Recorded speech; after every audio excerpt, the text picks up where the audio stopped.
रहे हैं टैक्स दोस्ती वीडियोस और मैं आज लाइव हूँ फेसबुक के टैक्स दोस्ती पेज से। नॉर्मली जो है वो आप और मैं मुलाकात करते हैं लाइव सेशन में यूट्यूब से, लेकिन आज यूट्यूब शायद नाराज है या कोई और वजह है, तो मैं आज आपके साथ लाइव हूँ फेसबुक टैक्स दोस्ती के पेज से। थोड़ी सी बातें करेंगे। एक तो ये कि बजट यानी फाइनेंस एक्ट 2024 आ चुका है 1 जुलाई, यानी आज तो 2 जुलाई है, तो हमारा फाइनेंशियल टैक्स ईयर स्टार्ट हो चुका है 1 जुलाई 2024 से। अगला साल 30 जून 2025 को कंप्लीट होगा। अगर मैं आपसे पूछूं कि आपको ये पता है कि इस साल जो बजट बनाया गया है उसमें जिस तरीके से टैक्स रेट्स और सारा सिस्टम बनाया गया, तो अगर आप कि ये पेंशनर्स से बात कर रहा हूं मैं कि अगर आपकी main source of income profit on debt है, यानी आप प्रॉफिट से आपका घर का खर्चा चलता है और आप प्रॉफिट कमा रहे हैं अच्छी अमाउंट में, यानी कि 10 मिलियन 15 मिलियन तक, यानी कि 1 करोड़ 50 लाख तक, तो 1 करोड़ 50 लाख अगर आप इस साल कमाएंगे तो एज ए फाइलर आप उस पर टैक्स पे करेंगे 43%, जिसमें 39% इनकम टैक्स होगा और 4% जो है वो सरचार्ज होगा, तो मिलके 43% आप टैक्स पे करेंगे। उसके बरक्स अगर आप 1.5 करोड़ 15 मिलियन प्रॉफिट कमाते हैं एज ए नॉन फाइलर, तो आपसे फिक्स 35% टैक्स कटेगा। तो 43 ज्यादा है कि 35? 43% ज्यादा है, यानी कि फाइलर जो है वो ज्यादा टैक्स पे करेंगे और नॉन फाइलर जिनको पेनलाइज करना था वो टैक्स कम पे करेंगे।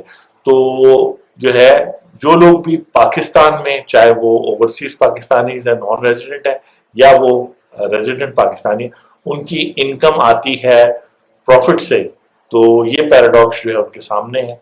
और इसी तरह जैसे जैसे आप ज्यादा कमाते जाएंगे आप पर ज्यादा से ज्यादा टैक्स होगा। खासतौर पे वो लोग जो नेशनल सेविंग में डिफेंस सर्टिफिकेट लेते हैं उनका एवरेज रेट जो है बहुत ज्यादा जंप कर जाएगा। तो ये चीज आपको अगर मालूम है तो कमेंट्स में या चैट में बता दें कि हाँ जी बिल्कुल हमें मालूम था, कोई ऐसा मसला नहीं है। आप 43% कह रहे हैं, हम 50% टैक्स भी देने के लिए तैयार है।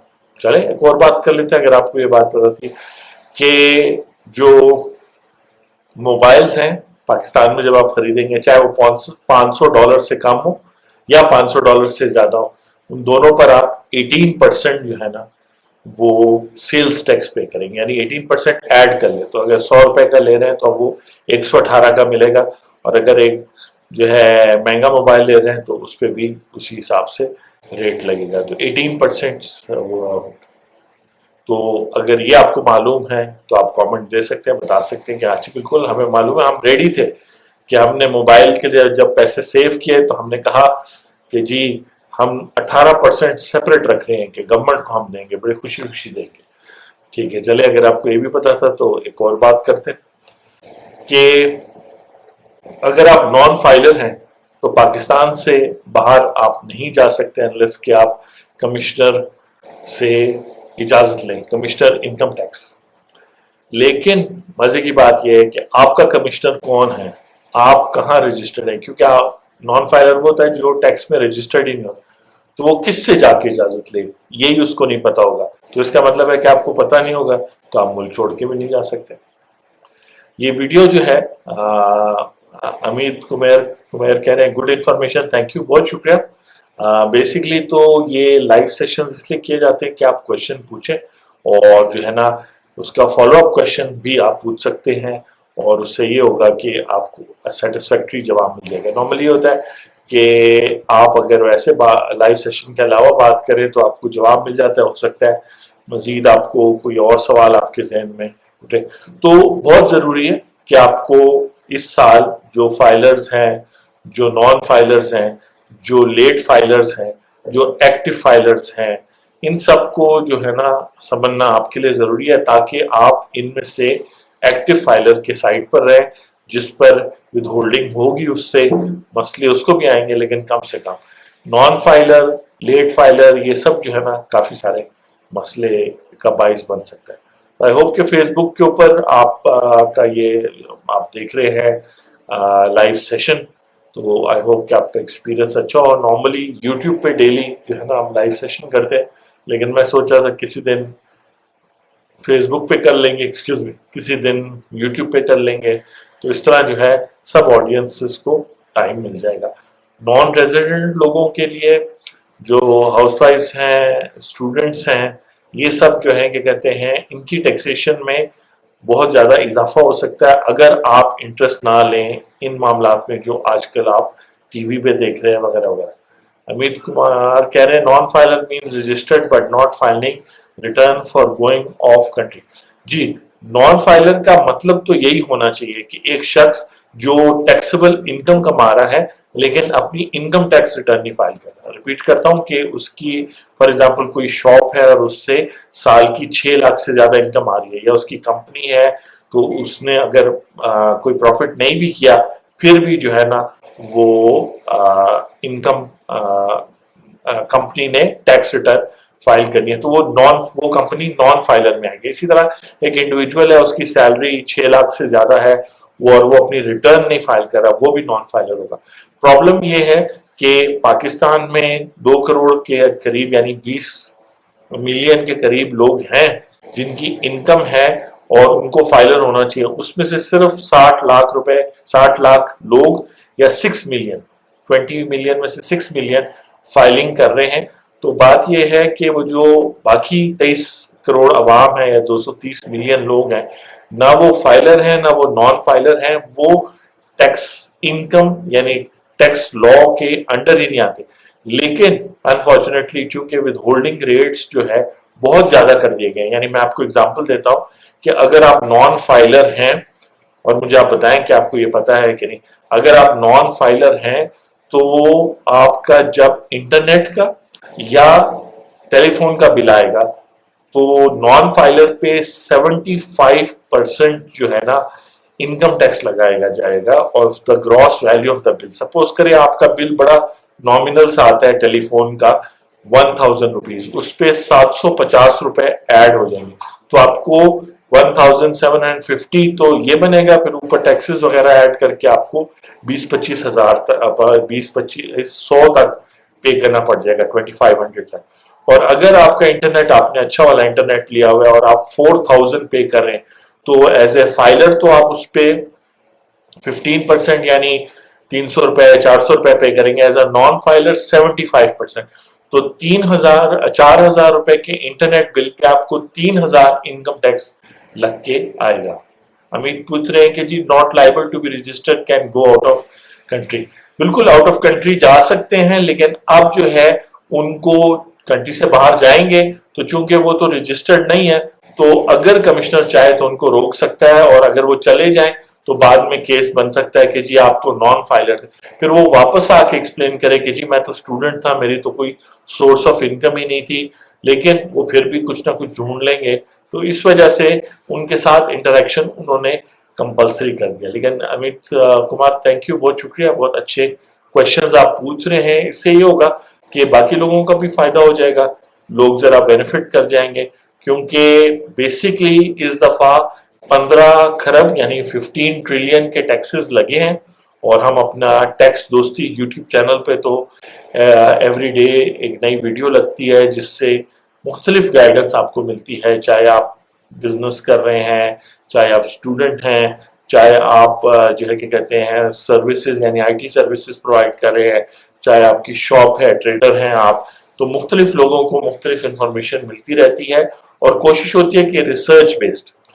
जी अमित कुमार कह रहे हैं विच कमिश्नर, बिल्कुल मेरा भी क्वेश्चन ये है कि कौन से कमिश्नर से इजाजत आप लेंगे, आप तो रजिस्टर्ड ही नहीं है। नॉन फाइलर तो वो है जो इनकम, असूलन तो वो है जिसने इनकम कमानी है, तो वो इनकम जिस एरिया में कमा रहा है वो उसका कमिश्नर है। लेकिन अब आप स्टूडेंट हैं, आप स्टूडेंट हैं और आप जिस एरिया में रहते हैं तो आप उस कमिश्नर के पास जाएंगे, क्योंकि एक तरह से अगर आप इनकम कमाते होते तो वो आपका कमिश्नर होता है। लेकिन जरूरी नहीं है, जरूरी नहीं है। क्यों? क्योंकि आपकी तो इनकम ही नहीं है, तो हो सकता है वो जो कमिश्नर आपके नजदीक एरिया में हो वो कमिश्नर ही ना हो। तो बहुत सारे मसले।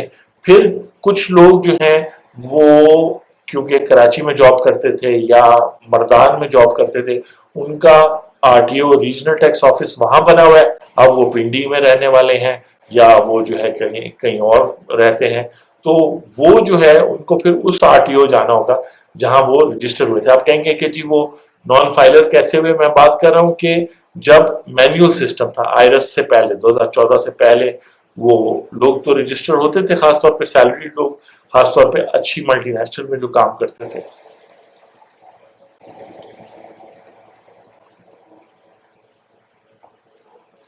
बात यह है कि जो टैक्स के सारे मामलात हैं उनको उन लोगों ने तो देखना ही देखना है जो पहले से आईरस पे रजिस्टर्ड हैं, टैक्स फाइलिंग कर रहे हैं, चाहे वो नॉन रेजिडेंट है रेजिडेंट है।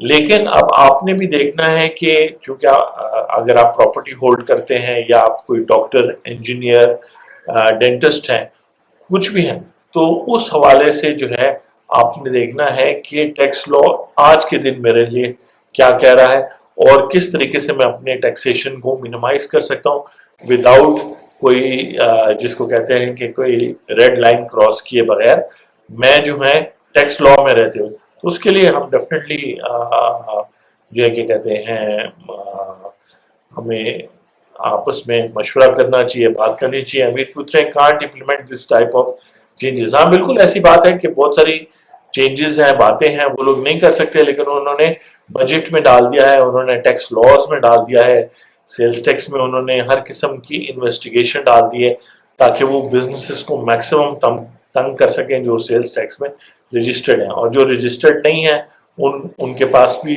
वो जा नहीं सकते, यानी कि उनके पास पावर्स है। कमिश्नर हर अनरजिस्टर्ड पर्सन को रजिस्टर कर सकता है लेकिन वो करता नहीं है। उसकी वजह यह कि वो जैसे ही करेगा, किसी भी बिजनेस को अप्रोच करेगा, तो या तो उसको अप्रोच हो जाएगी या वो बिजनेसमैन ही कहेगा कि जी मेरा तो वैसे ही सारे मामलात ठीक नहीं है, मेरे खाते तो ठीक नहीं है, तो काइंडली जो है ना आप वो करें। अच्छा, एक और इंटरेस्टिंग चीज जो आज मैंने बहुत सारे लोग, आप लोग कॉल करते हैं 2 से 4 मिनट, क्योंकि पॉसिबल होता है कि बात हो जाए, तो लोग बड़ी रिस्पेक्ट से कॉल करते हैं और एक डिस्कशन हो रही थी, तो उनको ये बताया गया था, उनके वकील ने भी, उनके प्रॉपर्टी डीलर ने, कि आप प्रॉपर्टी के लिए एक कागज बनाए जो एलडीए को जमा किया जाएगा और सेल डीड जो आपकी आपस में हो रही है वो अलग बनाए। देखें, जब आप मल्टीपल डॉक्यूमेंट्स बनाते हैं एक ही ट्रांजैक्शन की, तो बाद में कोर्ट केसेस में, इनहेरिटेंस में, गिफ्ट करने में ये चीजें बहुत प्रॉब्लम करती है। तो आई होप कि आपको ये जो फेसबुक यानी फेसबुक टैक्स दोस्ती पेज से जो हमारा आज शॉर्ट का सेशन था वो आपने एंजॉय किया। Amit Kumar, thank you very much आपके क्वेश्चंस का। बेसिकली अमित कुमार जो है वो पूछ रहे थे कि बेसिकली ये जो नॉन फाइलर है,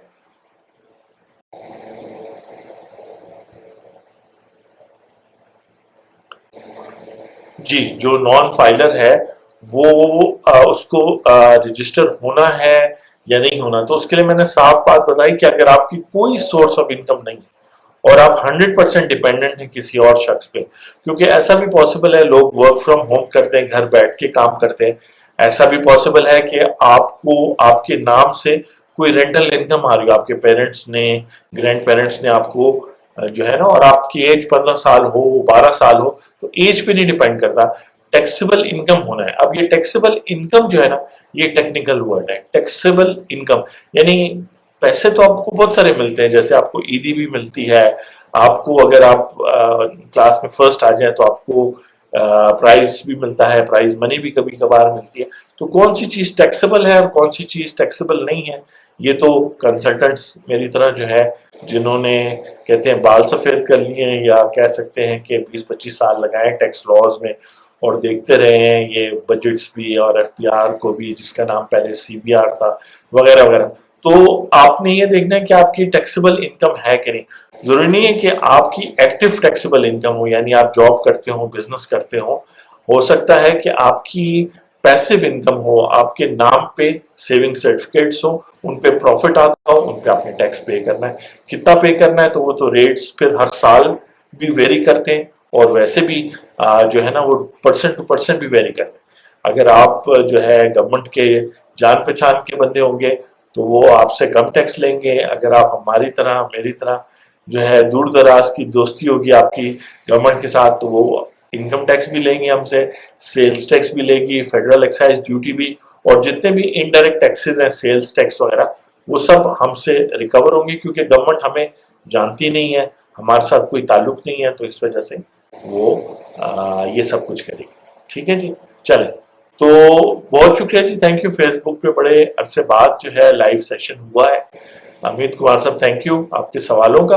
और मैं ये कहूँगा कि इस ये जो प्रेजेंट सिनेरियो है, इसमें गवर्नमेंट जो टैक्स लॉ में जो उन्होंने चेंजेस किए हैं, उनको कुछ को रिवर्स भी करेंगी और कुछ को बेहतर तौर पे बताएंगी, ताकि पता चल जाए कि एक्चुअली ये टैक्स किसने देने। टैक्सेशन के हवाले से हमेशा नेचुरल सी बात है, जिसमें मैं भी शामिल हूँ, कि जब आपको टैक्स पे करना पड़ जाता है तो आप बड़ी अजीब सिचुएशन में हो जाते हैं। आप कहते हैं यार कि हुकूमत तो कुछ नहीं कर रही लेकिन टैक्स ले रही है। याद रखें, टैक्स लेना हुकूमत का बेसिक राइट है, गवर्नमेंट का बेसिक राइट है कि वो टैक्स कलेक्ट करे, टैक्स रेवेन्यू कलेक्ट करे। आपके जो बेसिक राइट्स हैं, जैसे आपको घर मुयसर होना चाहिए, खाना पीना, अच्छी एजुकेशन, अच्छा इन्वायरमेंट होना चाहिए, आपको सेफ होना चाहिए, इसमें से कोई चीज भी अगर गवर्नमेंट प्रोवाइड नहीं कर पा रही, तो आप कह सकते हैं कि गवर्नमेंट के जो राइट है टैक्स लेने का, वो एक्सरसाइज कर रही है, लेकिन जो हमारा राइट है एक क्वालिटी लाइफ गुजारने का, वो जो है ना, वो गवर्नमेंट हमें मौका ही नहीं प्रोवाइड करी। तो बात यह है कि मैं कल इंशाल्लाह वीडियो आप देखेंगे यूट्यूब चैनल पे कि FBR wins and versus 250 Pakistani population या पीपल जो है ना लूज। तो हमारे से एफबीआर वाले पूछते नहीं है। टैक्स दोस्ती में आपकी अवेयरनेस जैसे जैसे बढ़ती जा रही है कि डायरेक्ट टैक्स कौन सा है, इनडायरेक्ट कौन सा है, तो वैसे वैसे जो है आपके जो गवर्नमेंट के साथ इंटरेक्शन है वो भी बढ़ेगा। आप थोड़ा सोचें इस बात पे। आपके घर में एग्जांपल दे रहा हूं, आपके घर में आपके फादर माशाल्लाह 3 लाख रुपए उनकी सैलरी है पर मंथ, वो 30,000 भी हो सकती है, 3 लाख भी हो सकते हैं। मैं 3 लाख की एग्जांपल देता हूँ। खुदा न खास्ता उनको अगर कुछ हो जाए, तो आपकी मदर भी चूंकि जॉब नहीं करती और आप लोग भी स्टडीज कर रहे हैं, तो क्या होगा फिर? फैमिली को सपोर्ट करना पड़ेगा, या आपकी मदर या आपको जो सबसे बड़े हैं उनको जॉब करना पड़ेगा। तो जो भी गवर्नमेंट है, जो भी स्टेट है, स्टेट ऑफ पाकिस्तान है, यूनाइटेड स्टेट्स है, कोई भी है, उनका फंडामेंटल राइट है टैक्स कलेक्ट करना। और उसके बदले में अगर वो आपको कुछ नहीं भी देते, हॉस्पिटल सर्विसेज या और कुछ, तब भी ठीक है, क्योंकि टैक्स वो चीज होती है जिसके अगेंस्ट सर्विस नहीं दी जाती। फी वो चीज होती है, जैसे आप हॉस्पिटल में जाते हैं तो आप हॉस्पिटल फी पे करते हैं, हॉस्पिटल टैक्स नहीं। वैसे तो हॉस्पिटल में आपको कोई सर्विस नहीं मिलती गवर्नमेंट हॉस्पिटल्स में, या जो है अब शायद बेहतरी आई हो, लेकिन जो है बात यह है कि फी और टैक्स में ये फर्क है। तो आपने पूछा नहीं, लेकिन मैंने फिर भी बता दिया कि फी जहां जहां भी दे रहे हैं वो तो उसके अगेंस्ट आपको सर्विस मिल रही है। जैसे ड्राइविंग लाइसेंस की फी देते हैं, आपको ड्राइविंग लाइसेंस मिले, लेकिन टैक्स जो है वो फंडामेंटल राइट है स्टेट का। तो फिर स्टेट को कहा जाए कि हमारे जो फंडामेंटल राइट्स हैं कॉन्स्टिट्यूशन में दी हैं, राइट टू स्पीच है, राइट टू लिबर्टी है, आज़ादी का है, उसके अलावा अपने फैमिली के साथ रहने का राइट है, एजुकेशन का राइट है, ट्रेड और बिजनेस करने का राइट है। ये बहुत बड़े फंडामेंटल राइट्स हैं और इनको इजी नहीं लेना चाहिए। तो गवर्नमेंट इस टैक्सेशन के थ्रू, खासतौर पे अगर आप हमारा यूट्यूब चैनल देख रहे हैं, तो गवर्नमेंट ने बहुत सारे फंडामेंटल राइट्स को वायलेट किया। अब इसमें एग्जांपल ये है कि ओवर टैक्सेशन इसको नहीं कहते तो किसको कहते हैं कि अगर आपको 3,000 का इंटरनेट का बिल आएगा जुलाई में या अगस्त में, तो अगले महीने, तो आपको उस पे 4,000 के bill pay 3,000 rupees advance tax पे करना होगा। तो आप कहेंगे कि चले वो तो हम रिफंड करवा लेंगे एडवांस टैक्स। तो बात यह है कि रिफंड तो बहुत कम होता है और वो बड़ी इंडस्ट्रीज और फैक्ट्रीज का होता है, जिनका ऑब्वियसली बहुत से होता है। छोटे शख्स को यानी 10 रुपए भी रिफंड करना जरूरी है, लेकिन एफबीआर का कल्चर ऐसा नहीं है कि टैक्स पेयर की बात सुनी जाए, वरना यूट्यूब चैनल हमारा टैक्स दोस्ती का और बहुत सारे चैनलों को ऐसे बात करने की जरूरत ना पड़ती कि डेली बेसिस पे करें। कह रहे हैं can't even this time of change that. ठीक है, असमत कुमार जो है वो कॉन्फिडेंट है कि बैंक गवर्नमेंट जो है ना अप्लाई नहीं कर सकती। उसकी वजह है कि लोग रेजिस्ट करेंगे। बिजनेसमैन रेजिस्ट करेंगे। कल की वीडियो जब आप देखेंगे आने वाली, जिसमें बिजनेसेस को आइडेंटिफाई कर दिया गया कि अगर वो फार्मास्यूटिकल की बिजनेस है तो इस कैटेगरी में फॉल करेगी और उस पर इतना टैक्स लगेगा। यानी एक तरह से आप प्री डिटरमिन्ड तरीके से टैक्स लगा रहे हैं ताकि आपके बजट डेफिसिट या बजट में जो फिगर्स है वो पूरी हो जाए। ठीक है जी। तो मैं हूं आपका टैक्स दोस्त और टैक्स होस्ट एंथनी विलियम्स। आप देख रहे थे आज हमें फेसबुक टैक्स दोस्ती के फेसबुक पेज पे लाइव, और होपफुली कल हम दोबारा करेंगे यूट्यूब पे। जिस दिन यूट्यूब पे प्रॉब्लम आएगा हम फौरन फेसबुक पे पहुंच जाएंगे, और फेसबुक पे आएगा तो हम ट्विटर पे चले जाएंगे, ट्विटर पे आएगा तो और बहुत सारे तरीके भी हैं अपनी आवाज को सुनाने के। मैं हूं आपका टैक्स दोस्त और टैक्स दोस्त एंथनी विलियम्स, और आपसे मुलाकात होती है नेक्स्ट वीडियो में। Thank you very much.